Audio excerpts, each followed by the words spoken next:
I just wanted to make a very brief update on Chickpea. It's been 1 week to the day, and as you can see, she's doing okay.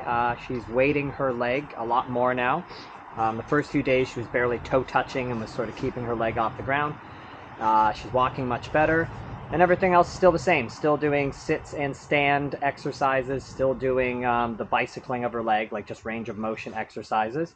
And she has not taken a single step this week without me supporting her.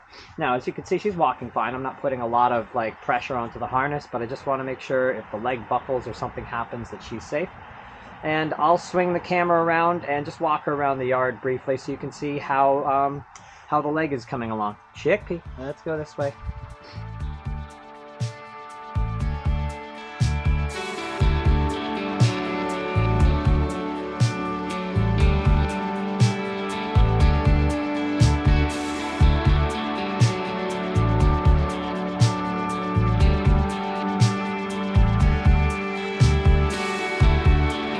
Hopefully that gives you a little idea of how this is coming along, because one of the things I said I wanted to do in this video was provide sort of a timeline and what to expect if this happens to your dog and they need the TPLO surgery. At this point, I don't know what else we would have done. There wasn't really, for larger dogs, like dogs over say 20 pounds, 25 pounds, the prognosis is not great without surgery. I've seen all kinds of videos of people saying they can heal it, but when the surgeon went in, it was a complete rupture of the cruciate ligament. So that doesn't heal, it's ruptured, it's snapped completely off the bone. It doesn't heal. There's no way to regain stability without this surgery. And that would mean a lifetime of being very careful. But as far as I've seen, and from what the surgeon has explained to me, within another, say 2 months, she should be able to run again. Like, her life should be basically back to normal. I think I mentioned this in the previous video, but there is a high risk that her other knee will have this happen to it, because it is a genetic issue. When it goes like this, it wasn't just a direct injury, it was a wear and tear, and eventually the ligament just severs. So we're prepared for that in the future should it happen, but at least for now, Chickpea's on the mend, and we're over yet another issue. So far, so good.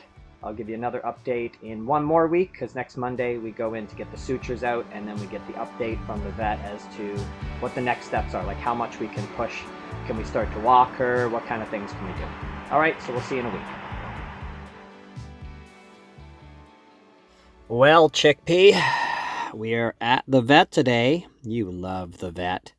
And we're going to get your sutures out and get an update, and hopefully you don't have to wear that stinking cone anymore, baby girl. I know, it's been a real bummer. All right, let's go into the vet and see what they have to say. Bonjour. I'm in Montreal. I've been here for a week on a little skate park trip. Obviously, the dogs are with me. And I wanted to do a weekly update on Chickpea. So we're on week 3 now. It's been 3 weeks since her surgery. First 2 weeks was really just keeping her rested and doing some passive range of motion exercises. And that's generally the same still, but now we can increase walks. So we can do about 7-8 minutes 4 times a day. So not bad. I mean, that adds up to about 30 minutes in the day. And it's been pretty easy to take care of her now. So she's still wearing her harness. I don't need to do anything with it other than get her in and out of the van. So that's the only reason her harness is on. But other than that, you can see she's walking relatively normally. She doesn't seem to be favoring the leg. Incision has healed perfectly, so she doesn't have to wear the cone anymore, which would not be great on our trip here in Montreal.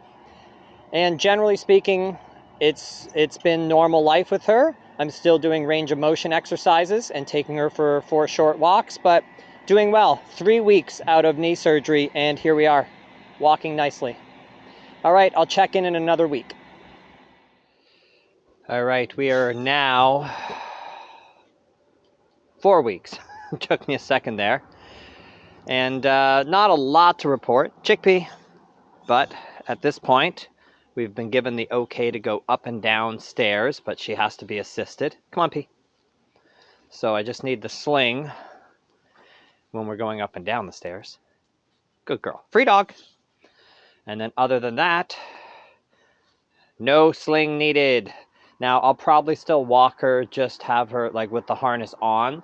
My concern is always something happens on the walk, like her leg buckles or I don't know, steps off the sidewalk, who knows. And I want to have some way to be able to get her home or help her. So I'll still keep the harness on for the next few weeks. But at this point, essentially, I can walk her around, and the only time I really need to support her is going up and down stairs. And we've been given the okay to do that, which makes it a lot easier. We can take her upstairs now on her own at night to go to bed. And I got rid of the ramp.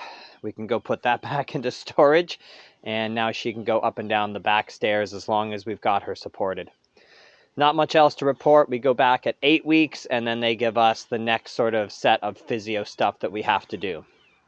All right, I'll check in maybe next week, but if there's nothing else to report, I might just get this video posted up till now and then do a third video that kind of details the next step of all the physio. Right, Chickpea? You're looking good, baby girl. You're looking good.